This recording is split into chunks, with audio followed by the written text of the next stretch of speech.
But I am really excited for today's first episode. I haven't come up with a name for these episodes yet. I don't want to call it The Crew like I've been talking about it with you, but I've got my really good friend, Ashby Daniels, here, and the first one of these conversations I'm having with friends, because I have a lot of great friends who have a lot of great ideas, and we have awesome conversations monthly, weekly, in the text messages.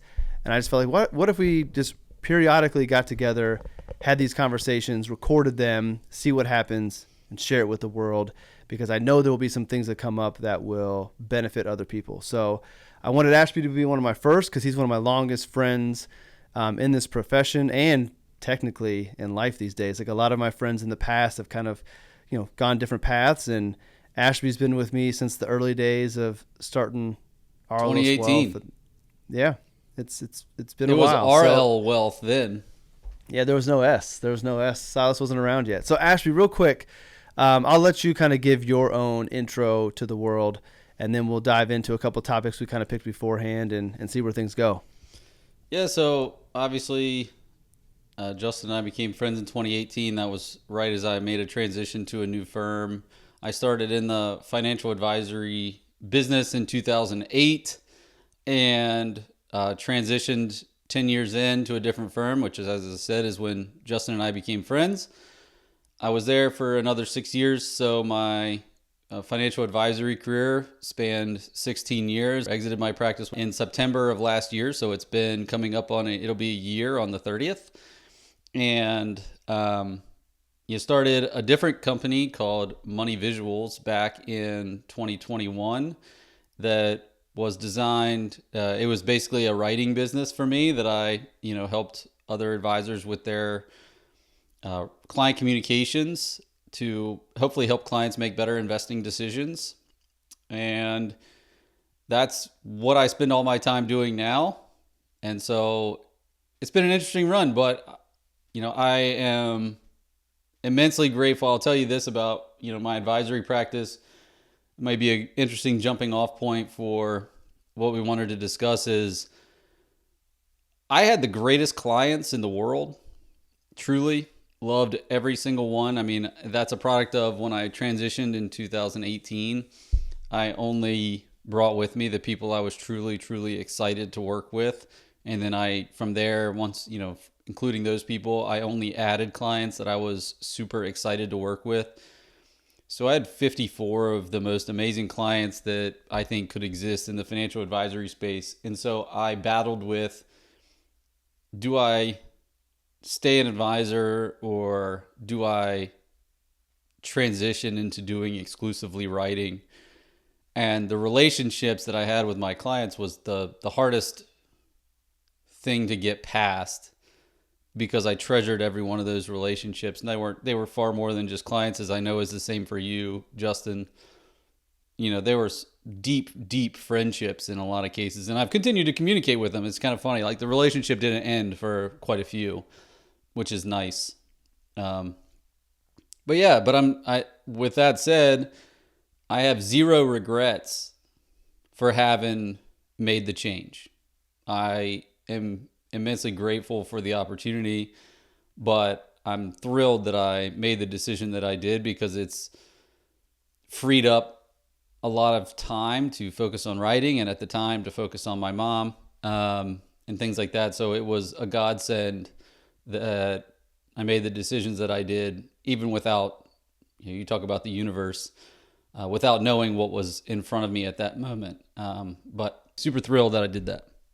And you went right to it. I was gonna lead us down the the practice to Money Visuals full time. But I appreciate you letting everybody know who you are. They're gonna get to know you. You're gonna be on regularly. We have these conversations keep going.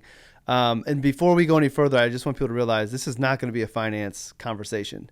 So I should have gave that warning beforehand. Two financial advisors sitting down thinking we're going to talk about money. I don't think any of that's going to come up. That's not the point of this conversation. And I just want to point out to like how good of a person Ashby is, and then we'll dive into everything. He has probably more patience than most people being my friend, because Ashby has been somebody over the years that I have bounced all my wild ideas off of. He has been one of my biggest supporters and believers, and trying to get me to narrow my focus down be an essentialist like he is, but also accepting me that I'm not an essentialist, but I think I've gotten a little bit better. So Ashby's heard all my ideas, all the ones that some people have never heard because they never got implemented. And he has listened and supported me with the greatest patience, because I'm sure it could be annoying. Be like, oh, another one of his crazy ideas. Definitely got a lot of ideas, that's for sure. Hey, but you've got more ideas coming in as well. So you're starting to come my way a little bit. But let's go back to the decision to, exit your advisory business to go all in on money visuals. Like, there might be people listening that have something that they've been doing on the side that they're starting to see traction and can see the future that it's possible. And they might want to go more in that direction. Kind of, how did you navigate those waters of, I have this really successful business that I enjoy the people that I'm with. Like, this isn't even a situation of I'm leaving and escaping something I hate. This is, I have something that's really great, but it doesn't serve me the way that it used to and the way I need to be served going forward, to going into this leap of, betting on yourself in a different way. How'd you navigate those waters? Well, the turning point to make the decision actually comes back to a conversation I had with our mutual friend, Carl Richards. Mm-hmm. I don't even know if you know this story. Maybe you do. But I was having a conversation with Carl about the practice. And for those who don't know who Carl is, Carl has a company where he helps also with client communication for advisors and things like that. So it's and he used to have a financial advisory practice as well. And he raised a single question. And I thought this was a very helpful question. And he said to me, he says, I had mentioned that I thought my advisory practice was kind of my security blanket. It was a place I was very comfortable. It provided a nice living for my family. But he asked me a simple question, which was, what if it's not a security blanket? What if it's an anchor? And I was like, I had not even considered that as an option. And so, and not an anchor in the sense of there's negativity toward my clients or anything like that, but what if it's holding me back from something bigger that I'm supposed to do with my life? Or what if it's something bigger with money visuals, or something bigger in my personal life, or whatever? We never got specific about it, but just the posing of the question made me rethink how I felt about my advisory practice. Not how I felt about it, but how I was thinking about the whole decision-making process. And that was in, I believe, the spring of 2024. And I think within 2 months of that discussion, I started having conversations with the guy who would eventually take over my advisory clients, who was incidentally also one of my absolute best friends in the world, and somebody I knew would take care of my clients and friends the way I would take care of my clients and friends. So it was that definitely was a huge part of the thought process as well. Like, I couldn't have exited without knowing where my clients would find themselves. But the thought process, at least starting out, was a reframe of how I thought about my advisory practice, and that's credit to Carl for having done that. But then on the financial side of things, and I know this isn't a financial podcast, but it certainly plays into the decision-making process, I was semi-comfortable with where Money Visuals was at that stage, but it certainly was not, I was not 100% comfortable with the idea of exiting, or giving up the income associated with my advisory practice, or whatever you want to call it. But I also had to have faith in myself that if I do this, I will figure out a way to make it work, which is really no different than when I started in the advisory practice to begin with. And thank God for my wife at the early stage of the career. Like, I could never have launched my practice without her support and financial backing as well. But the transition was multifaceted. Certainly the mental shift was the first thing to overcome. And then after that, it's like, okay, well, I've now made the decision. How do I make the numbers work? Mm-hmm. And, no matter where you are financially, you're taking a leap of faith. Mm-hmm. And so once you realize that, I think that's the first step, is understanding that there is just like in investing, there's no such thing as no risk. You just got to take a step at some point. And so that was, I don't know how much deeper you want to go on each of those things, but that's probably the gist helpful. of it. No, I think the key behind it is, that there was planning that you did, like where making sure my clients are going to be in a good spot. So from a mental standpoint, you feel good about, exiting the business. I can imagine that these relationships, because I'm in the same boat. Like I have clients I've worked with for a long time that are friends and damn near family. Like if I ever did anything with my business, I would want to make sure they were in good shape because I care about them. So Yeah, totally. like if I were to leave my business and just be like, hope you guys find a good advisor, like I wouldn't be able to sleep at night because You'd never be able to do it. Right. So you needed to first identify that my clients are going to be in good shape for your peace of mind. And then, the numbers, the game part of it, your income, your savings, all that type of stuff comes into it. But like I look at it as all those things you did. You mentioned taking the leap. Like if you don't do any planning, I don't know how much my hands you can see, but like way far apart. Your leap is huge, and it makes it less likely that you're going to land on the other side safely. But through the planning and identifying things, I feel like you can bring the sides closer together, or give yourself some type of something that's going to help you get to the other side because you've identified a lot of the obvious risks. You've addressed them. You've planned for them. You're never going to be able to know every possible risk out there, because life sometimes throws curveballs at us, but you can do your best to make the leap shorter and give you a better shot at making it. Or even if we're thinking about the size of the leap, give yourself more confidence that you're going to make it to the other side. If you're trying to jump across the Grand Canyon, you're probably not going to have very much confidence behind it. But if you're jumping across the 5-foot creek, like, okay, I can get to the other side, you feel confident. And as you and I talk about, and I talk about all the time, like if you believe it, then it's going to happen. If you believe you're going to make it, you're probably going to make it. Now, you might stumble and fall and have to kind of pick yourself up, but you're still going to end up making it. But if you don't think you can make it, you don't have that confidence, then it's never going to happen. Well, and you have Tim Ferriss's fear setting exercise. I can't remember exactly what he calls it, but basically he says wants you to envision the worst case scenario and then realize that it's not that bad. So I figured if I made the decision, I failed, what's the worst case scenario? Well, I'm grateful that I have a tremendous network of people. I mean, first of all, my firm that I was leaving said, look, if you ever want to come back, just tell us. We would love to have you back, which speaks to the quality of the firm that is, first of all, and second of all, my relationship with those folks. So huge credit to Shorebridge for that. I mean, they were incredible throughout the entire process. But then beyond that, I have an incredible network of people that's been developed over mostly within the last, say, 6 to 7 years, because that's when I went independent. I was like, well, worst case scenario, I can go find a job, like a traditional job. And the other benefit is you talk about people who are wanting to make a transition. Well, I followed my own advice as a financial advisor since before I was even an advisor. I mean, my wife and I have been savers since we were our first job out of college.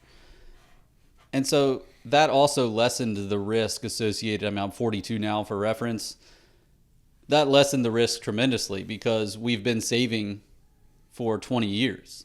And I would say saving aggressively for 22 years. Aggressively meaning a lot, not in terms of what we invest in.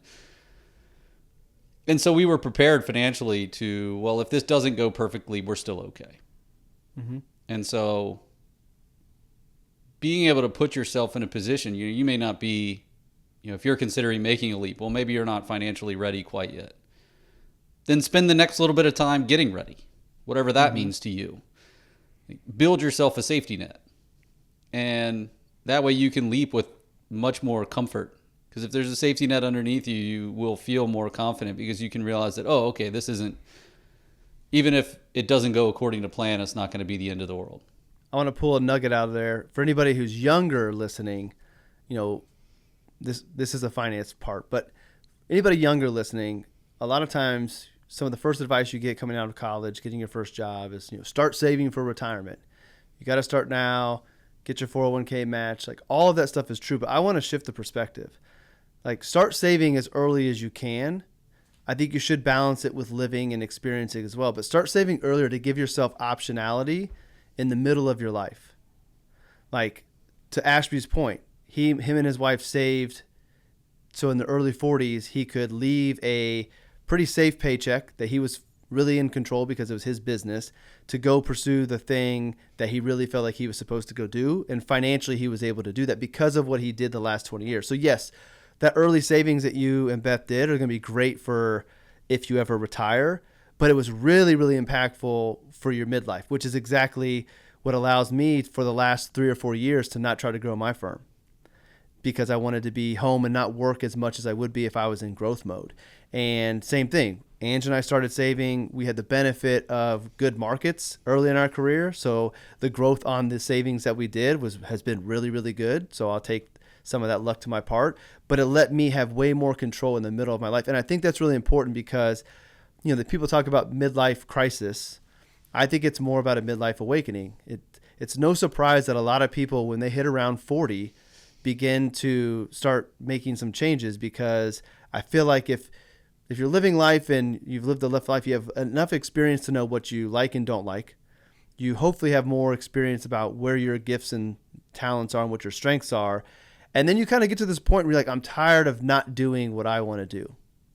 And what keeps a lot of people in situations that they don't enjoy is not having the finances to allow them to go do the thing they want to do. Now, Ashby started Money Visuals on the side slowly. Like, he was doing this while he was a financial advisor, and because he's really good at it, it began to grow. So combine starting small, don't leap before it's ready, build it while you have the job, your hustle job, on the side. And then if you have the finances combined with you've done the work and you see this business is growing, again, shortens that leap up, makes it easier. But I think we should tell people, save early to give yourself optionality in life. And then it'll also be good for retirement if that's, the long-term goal. 100%. I love the midlife awakening versus midlife crisis. I think that's a great reframe of that idea. And that speaks to what I was experiencing, because while I adored the relationships and still do adore the relationships I have and had with clients, the work itself was no longer filling me up. Mm-hmm. I was feeling on a regular basis that I could do this in my sleep. It's no longer inspiring to me. And so again, with great respect to the relationships themselves, the work itself was no longer inspiring. And so I was like, okay, well, what do I want the next 20 years to look like? And while I don't have a great answer for what the next 20 years looks like, I know what I want the next few years to look like. Mm-hmm. And so the only way I could unlock what I want the next few years to look like was to make a change. I just think it's good to know directionally where you want the next 10 years to go, because the reality of it is whatever image we think we want in 10 years probably is not going to be how it plays out, because there's going to be all of these things that happen in the next 10 years that give us new perspective. We meet new people, new possibilities become possible, and it takes us down a different path. And then, it changes. So directionally, it might be it's Money Visuals. You're still writing, but you may have a YouTube TV show that you're doing because of something that happens between now and then. I know you would say that's not going to be a case today, but you never know. So just know where you want to go, direct your ship, and then I think you just focus on the work and focus on today. And the future is just a combination or a compounding of every day. So if you're living every day the way you want it to, then it will take you where you're supposed to go, I think. Well, and paying attention to the signs. You talk about signs from the universe on a regular basis, and even for myself, with regard to what it is that I do for a living today, the number one thing I would hear from clients, because I wrote a private client newsletter to my clients, and the number one thing I would hear is, I just love getting these notes from you. It lets me know you're paying attention. It lets me, I feel at ease and comfortable because of what you put in here. Mm-hmm. And that was long before my writing business was even a thing. It was just something I was doing, but I continued to get that feedback from clients much more than any of my public writing, which kind of fed into this whole, well, maybe I'm supposed to be doing something different. Maybe this is just one piece of a very small appetizer to what the future may look like. Mm-hmm. And so listening to the signs from the universe is, that maybe not be what I would call it, but I call it that because of you. But just paying attention to what lights you up, paying attention to what other people are saying. You have a knack for this, you have a talent for this. You have to listen to that stuff and then let it at least somewhat direct your path. I don't care what you call it. Signs from the universe, signs from the divine, signs from God. Like I use universe. Like I would probably say God. I use universe. I would to say try to God be- too, definitely, but I it's try to just use universe to be all encompassing. And actually, I want to start. I think I want to start using divine more than universe. But when I talk about this stuff, I want to try to talk about it that no matter what you believe in, like you can see that these signs are there. Like I don't care what higher power you believe in, these signs are communicating. You're getting directions from a higher power guiding you to where you're supposed to be. So choose your favorite, religion. Choose your favorite higher power you worship, and then put that in there. But pay attention to the signs. And the funny thing is, you probably didn't read my daily note, but it was just about this. That there was a quote about how basically that the universe is full of magic and it's just patiently waiting for us to grow into being able to see it or something like that. But these things happen all the time, and once you start seeing them and receiving them and feeling them, you can't stop. And to me it makes life not more fun, but it makes life fun. I start looking. Love, yeah. And then you quit looking and they just show. And what I love is okay, something happens, number or bald eagle or some other animal that's completely random, out of place. What does this mean? What is trying to be conveyed to me? So I'll look up what the meaning might be from a spiritual standpoint, and then I'll just think about, well, what am I thinking about? What's going on? And those signs and confirmations and messages are never wrong. And I've made some major professional life decisions on the back of seeing bald eagles. Sounds crazy, but on the back of them, I make the decision, and then clarity comes, and things go off to the races. I want to go back to money visuals and making that transition from advisor to money visuals full time, to highlight how following your intuition, following where you're being called to, can be a confirmation that you're supposed to be there. And I should have asked you ahead of time if you're okay talking about the money visuals and what it provided for you and your mom. If not, we can edit this part out. But I just think that story and your presence and being able to be there because of money visuals goes back to, you alluded to it in a very subtle way early on, but that following where you were called to be gave you something that you never could have imagined. I don't know if you're comfortable talking about that a little bit. Yeah, I am, and I think it's valuable. So my mom was diagnosed with stage 4 pancreatic cancer in November of 2023.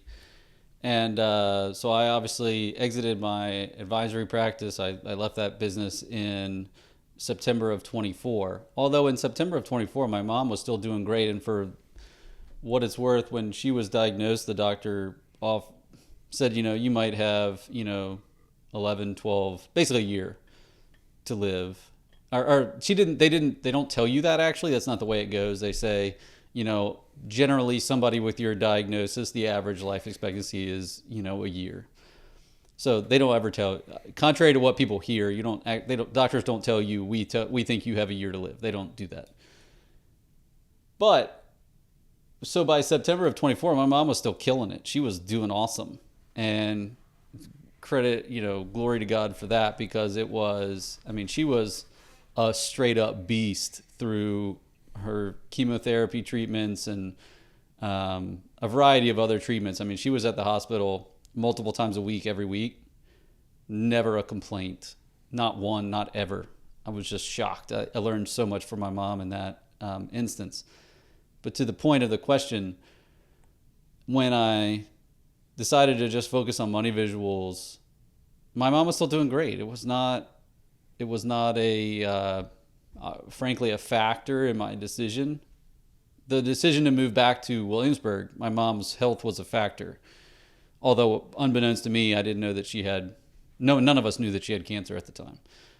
Did that in 2022, but that's a whole other conversation for another day. That's listening to, God and the universe and all that stuff. So that's a whole other story that's not for today probably. But what it ended up opening up for me was because I'm a writer, as opposed to having a lot of appointments that I would have had when I was an advisor, my mom's treatments ended up increasing dramatically from almost right when I left the business until she passed in May of earlier this year, May of 25. And I was able to be around her so much more than I ever would have been able to because my calendar would have prohibited it. And what an incredible blessing as her son now. I mean, I say it wasn't just me. It was it took a village. I mean, I have 5 siblings. Thankfully, all of them are amazing. And we all took our turns. And I think that another blessing is none of us felt like it was a chore. We all approached it as it's a privilege to spend one-on-one time with her. I mean, as you probably experienced, maybe not true for your dad because your dad works together with you, but a lot of us with our parents, we only see them with other family around. And my mom's cancer treatments allowed for her to spend way more one-on-one time with all of her children than she would have ever gotten, even if she'd have lived another 20 years. It's just amazing because that's, like, I would have never had that time. Not ever. Not ever, ever. And so, but the decision to have changed, to have left the business was such a blessing. And I could never have known in advance that was going to be the case. First off, my dad said to say hello. He was just in, so I was supposed to tell you that earlier. But secondly, hello, Terry. I want to thank you for sharing that, and also I want to apologize for putting you on the spot and not asking you beforehand. But honestly, I didn't think it would come up. So I thank you for sharing because I think that will resonate with someone. It will help somebody. But I also think it just illustrates that things unfold the way they're supposed to for reasons we can't understand in the moment if we let them. Meaning you following, even going back to the move, I jotted down. We'll talk about the move in the future. Even the move out back home to be closer to family, not knowing what the next couple of years were going to bring, moving from the advisor role to money visuals, as you alluded, freeing up your schedule, and what big gift that was. Like that was, looking back, that was all done by purpose. There's no way that I don't believe in coincidence. So that was not a coincidence. So I think that story will help people that maybe are feeling these callings, but are afraid to really follow them, to follow them, because you may not know why you're supposed to go that way, and it may not reveal itself for a while, but then you look back and be like, I'm so glad I did all of these things because it gave me this gift. So 1,000%. I apologize and thank you. Oh, my pleasure. And if I have any encouragement for anybody listening, it would be to take the time to spend some one-on-one time with your respective parents. You don't know what tomorrow brings. I mean, this picture right here was my mom and her 6 children. We all went out to one of the nicest restaurants in the area. And my mom, we would have never done that. It was just us, and it's just her and her 6 children, which, as you know, just like I was saying before, you spend time with your family and your parents, never just you and your siblings and your parents. I would encourage that because, like, my mom ended up taking this photo and printing it for everybody. And because it was such a special night for her. And it's just funny. Like, I don't care what you take from the rest of this episode. Go spend time one-on-one with your parents. You don't know what you got with them. Good advice. All right, let's go to another advice topic. Kind of what I sent you ahead of time. We were talking about this last week about kind of accepting trade-offs, meaning I reached out to you and was voicing an idea that I have, because that's what I do with Ashby, and frustrations around like social media and that whole game, and just like being tired of it. Like I don't want to play the algorithm game. I'm annoyed at all of the like self-promotion, clickbait, controversy to just have controversy to get the likes. And it's just like, I'm over that. And I have an idea, and my idea means I will grow slower, but I will grow with people that really want to be with me, really value what I have to say.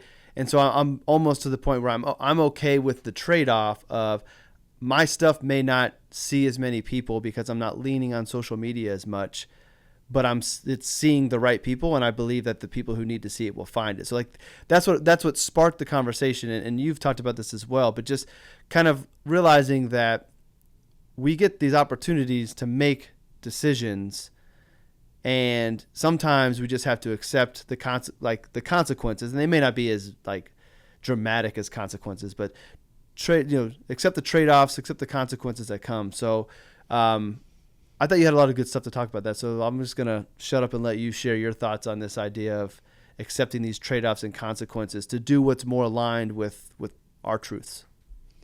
Do you want me to, I know that in that conversation we talked about social media, but we also talked about basically me pawning off or delaying any future projects for like 3 to 5 years. Which part of it did you want me to jump into? Or Either one's fine. Both. They're both great examples. Let's leave social media. Let's go to the other one first, because not everybody's going to be concerned about social media like you and I are. Okay.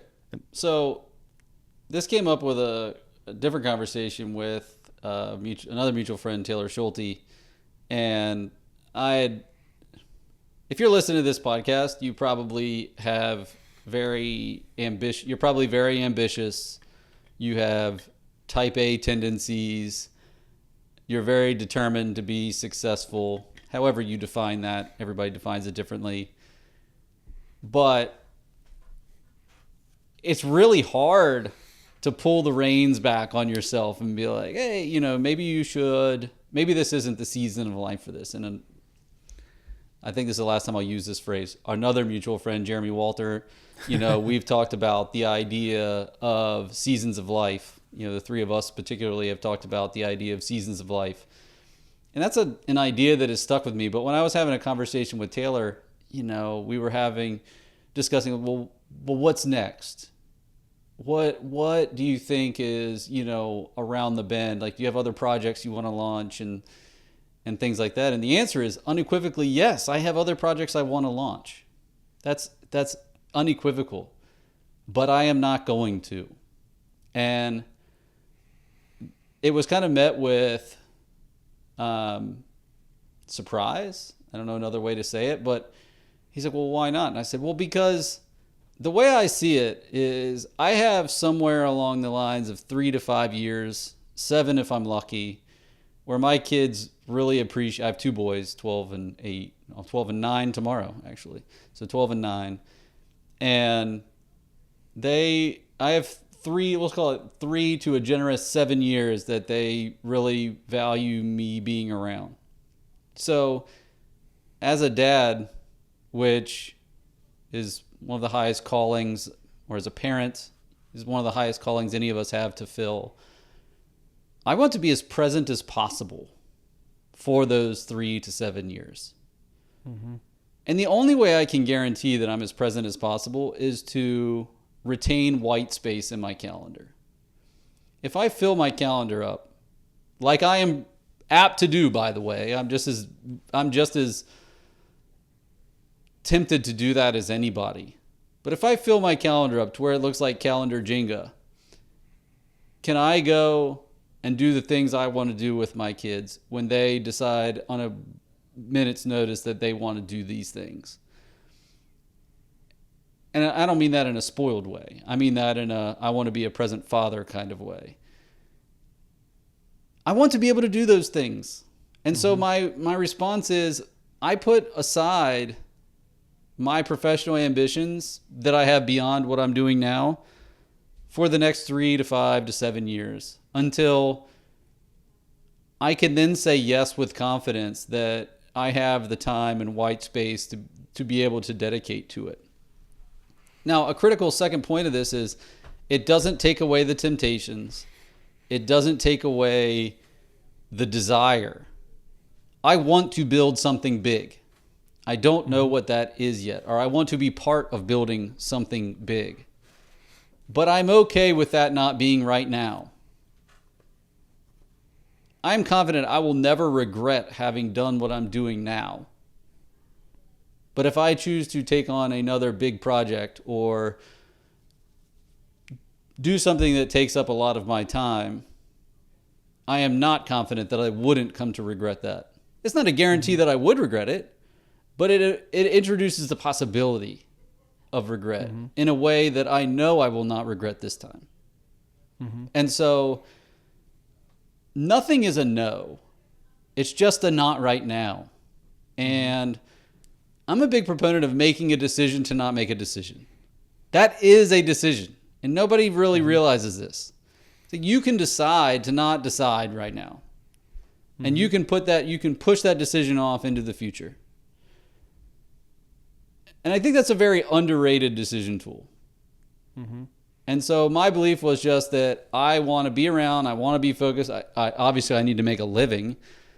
But beyond that, I want to live the life that I want to be a present husband. I want to be a present father. And those, and a man of faith. And those are the three highest bars for me. Yes, I want to be professionally successful. I want to build something big, as I already alluded to. But at its core, if, whether we're talking about Seneca or Solomon in Ecclesiastes or whatever, on my gravestone, I want man of God, great husband, great father. If it doesn't say anything else, I don't care. And so aligning my life to those values that's the stage of life I'm in. And that's what I'm trying to focus on. I'm glad you talked about the decision not to make a decision is a decision, because you said that when we were talking on the phone. And I think that's such a great framework and a good thing to understand. And I want to add something to it because, I talk about the authentic life. And oftentimes the authentic life, we're thinking about who we want to become and where we're going. And sometimes I'm afraid I do this, and I think others do this, that we are trying to pull forward or try to pull the future version of ourselves, that authentic version, and put that person today. And so I don't believe that you're not living your authentic life by delaying the projects that you want to do 3 to 5 to 7 years, because the authentic version of you today is not that 7 years from now. The authentic version of you today is the man of God, the good husband, the good father, and being a good father means delaying those things. So I don't feel like if I were coaching you, I wouldn't coach you to try to do those things, because that's not true to right now. It's take the time to be present. I'm glad we moved this from 3 o'clock to 11 o'clock. So I'm sure the boys will be home closer to 3 o'clock and you don't miss any time with them because we're recording this podcast. You're being the truest and the most authentic version of yourself today. And you know who you are, you know what your values are, and you've aligned them. It's a perfect example of what somebody living their authentic life looks like. And I also think where you find yourself financially to do the way to make the changes you've made, financially where the business is, all of those align, spirit, mind, body, and money falls into place. Another example of it. And I just think that your perspective and your willingness to not succumb to the growth culture that we live in, that we've got to grow at all costs and always be growing. And if you're not growing, you're dying, to silence that and just say, I can still grow slowly. I can do what I need to do, but I can be here with my boys because I can appreciate that. I've got one more extra than you, but our boys are close to the same ages. Roman being the oldest, so I have a little bit less. But it is true. At 15, Roman's not around as much. He goes up in his room and closes his door and plays 2K5 or 2K25 with his friends. So even if he's in the house, he's secluded off. Yeah. He hops on his scooter and just goes for a cruise just to get out. So it is. And even in that moment, I know that I'm still important to him, and I know that he still enjoys being around, but it's different than Silas, who will still grab my hand and hold my hand. Yeah.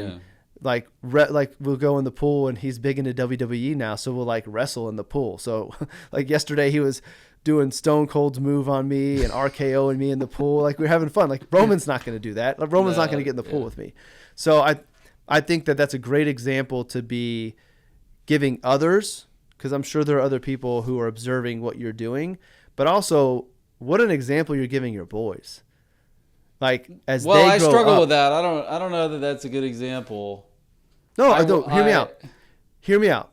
They're witnessing, and like they're probably aware of it now, but don't understand it. Like they know that some of their friends don't have a dad that is present because he's working, or as they get older and they learn more about like the sacrifices that you did make, not that you're going to put it in their face to make them feel bad, but it's going to come in conversation. Like, yeah, I decided not to do this because I wanted to be home with you guys. Like that is setting the example of how do you prioritize your family if that's what's most important to you. And as a father, I think it should be. How do you do that? And how do you construct this life to give your family everything that they need and what they want, but also be very present, which is what's most important. So I think you're giving them a tremendous example. I genuinely worry about it, to be honest with you, because I'm around a lot, and I worry that they're going to think that this is the normal working environment. But why? Because They can't see this. They can't see the sacrifice and the hours worked leading up to where I am today.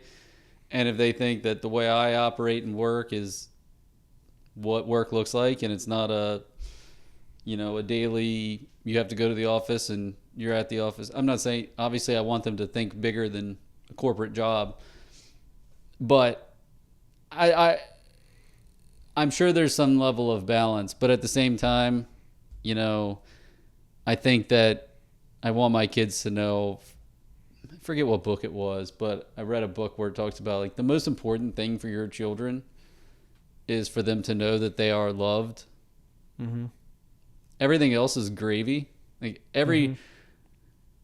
whatever the book was, it talked about how, this is a major tangent here, but the book basically talked about how most kids who end up in a troubled environment were lacking a feeling of love at home. And so it's like the number one thing that you could do for your children was to make sure they realize that they are loved and accepted. And so I lean toward that as I go through this entire thought process and entire evolution of my career, because there was a time, just like for all of us, especially in the financial advisory industry, there's a time when you're working 60, 80 hours a week. There's to launch your practice, there is no other way. It just is what it is. But now I'm sitting on the other side, and especially because I work from home, it's not that I don't work many hours, but it's just that I can organize my hours around times that are convenient for me and for them, so that they don't realize what goes on kind of behind the curtain. I think there's conversations to be had with the boys as they get older to kind of give them the insight, let them know what it is you did to build. But I think this is what Literally you're had that showing conversation with them yesterday. They're not old enough to understand it yet, though. Yeah. But you're showing them an alternate to what society is going to show them. Meaning society is going to show them 9 to 5 grind, like what most of us were taught, the path that we're told we're supposed to go down, which is a great path. And it doesn't mean if you're on that path, anything's wrong, but it doesn't have to be your path. So you're showing them a new possibility that you could work from home and you could be around all the time, but you're going to have to bust your ass to make it happen. I didn't get here just by snapping my fingers and saying this is what's going to happen. And you can give them that insight as they get older. Yeah. I think that it's great what you're showing them. And I was just going to give you a litmus test. I don't know, there's no truth to this, but Ange found, I think it was a stupid Instagram post or something, but that like the more like crazy and annoying that your kids act at home, that shows how comfortable they are and how loved they are. And so like I've heard the same things. I don't think I said it exactly right, but you get the gist of it. And like, so when Roman the other night, he was singing in the shower. So he was listening to a Drake song and horrible singing. And I happened to capture it. I'll never do it. I captured it on audio so he could hear it. But like, she's like, that's an example. Like he is comfortable enough to be singing horribly, very, very loud because he's super comfortable. Or Silas was always running around in his underwear. So like, the feeling if that is true, then our boys feel very loved because they have no problem being goofballs and acting silly in front of us because they feel so safe and loved. 100%. Any other comments on this? Accepting kind of the trade-offs. I'm glad we went 3 to 5 versus social media stuff.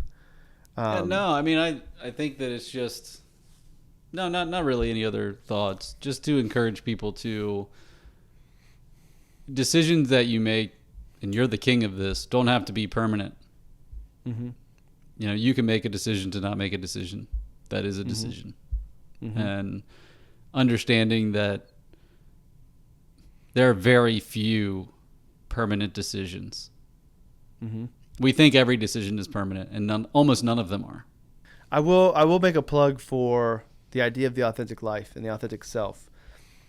I think these types of decisions to go against what is commonly talked about as the right way, you know, deciding to delay growth and kind of the reaction you get from our peers, the more connected you are with your authentic self and you know why you're making those decisions, I think it becomes easier to stick to them and know why you're making. I think that it becomes hard to make a big decision like that when you're not sure of the real reason why. But when you know your why and it's fully aligned with who you are and what's most important to you, then I think it becomes easier. Again, shortens up that gap as well, because it's a scary decision to make.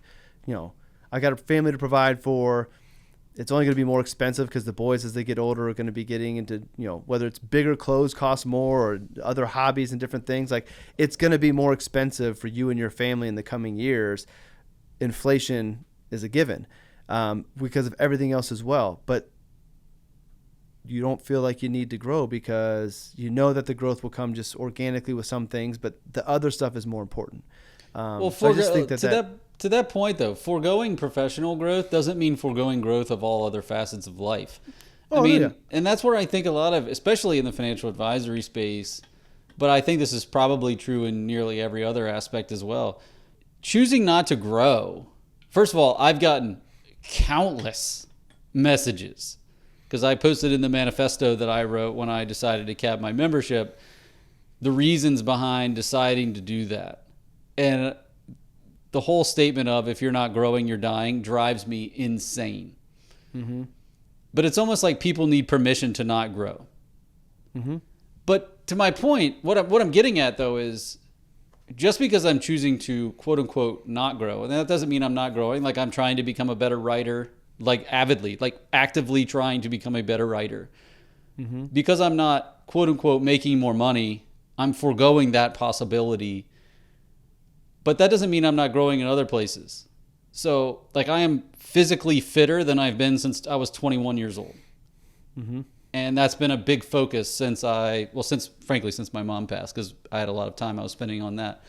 But after that, like, I've basically I have time every single day I work out. I haven't been that way since I was 22. Mm-hmm. And so I'm focusing on that. I'm focusing on my spiritual development. I'm focusing on being a better father, how can I be a better husband? How can I date my wife?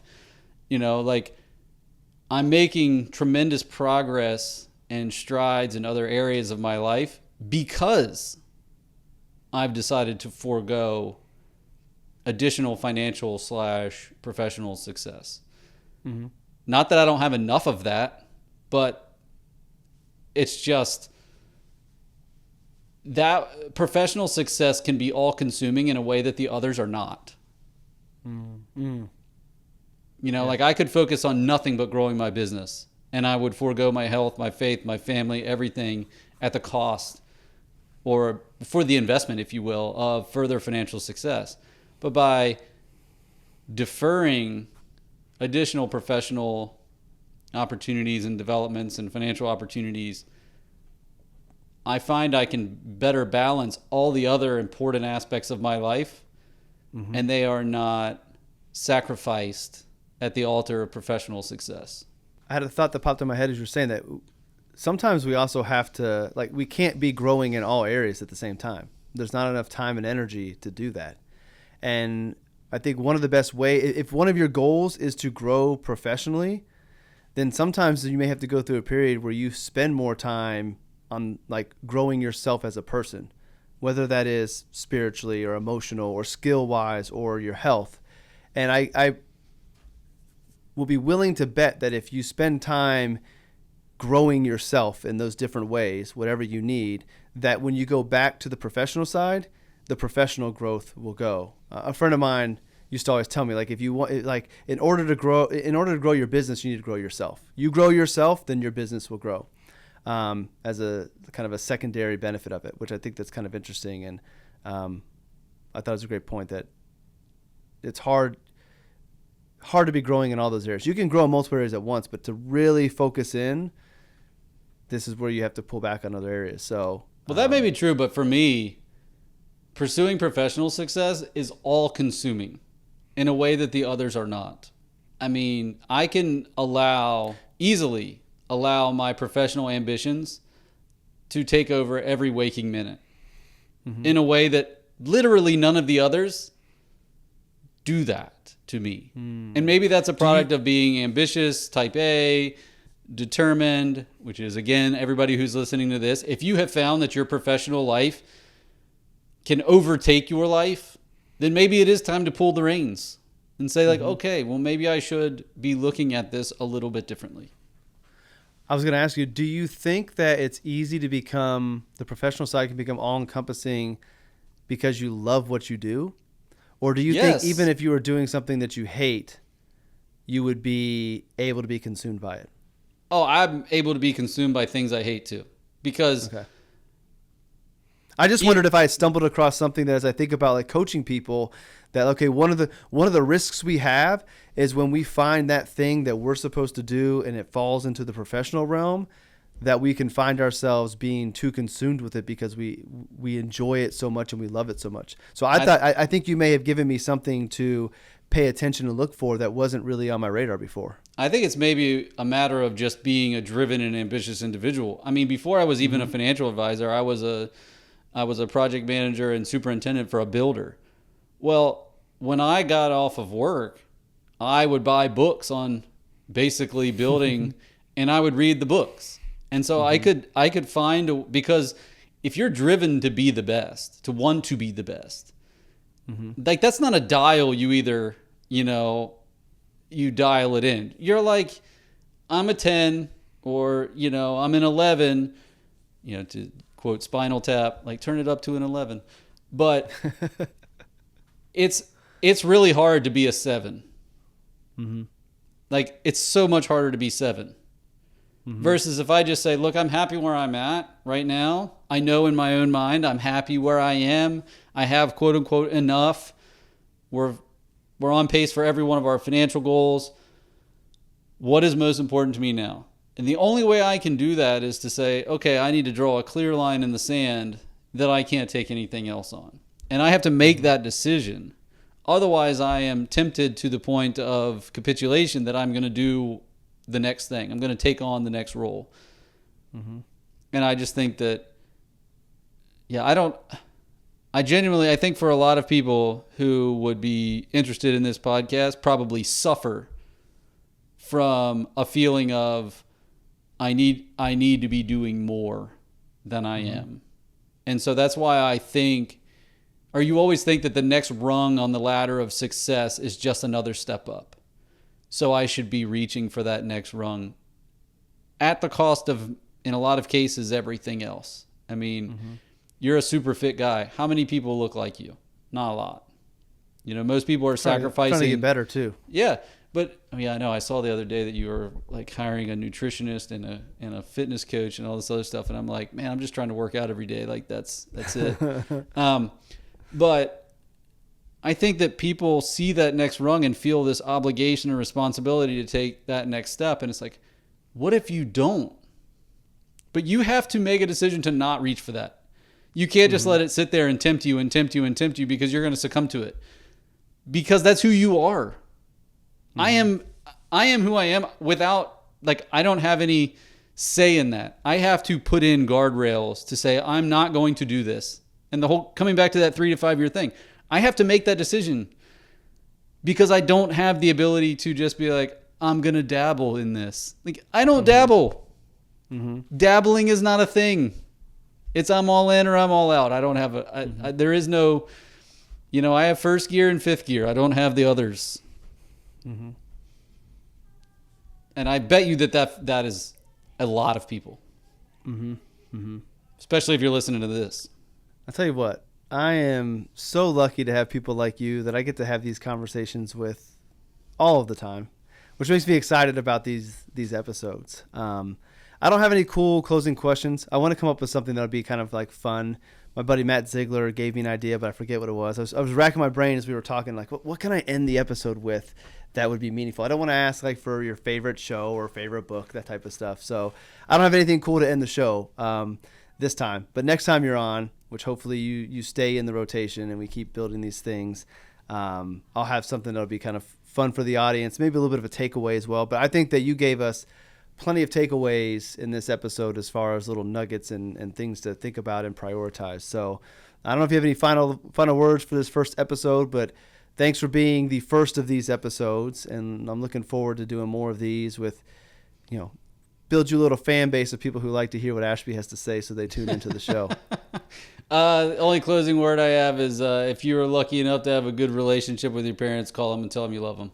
And with that, we'll just end it. So Ashby, thanks for taking the time. Thanks for being vulnerable. Thanks for sharing all this wisdom. Thanks for being my friend. And I'm looking forward to doing this more often. So have a great rest of the day. Hug the boys and have fun with them. And I'll talk to you soon. My pleasure. Thanks for having me, Justin.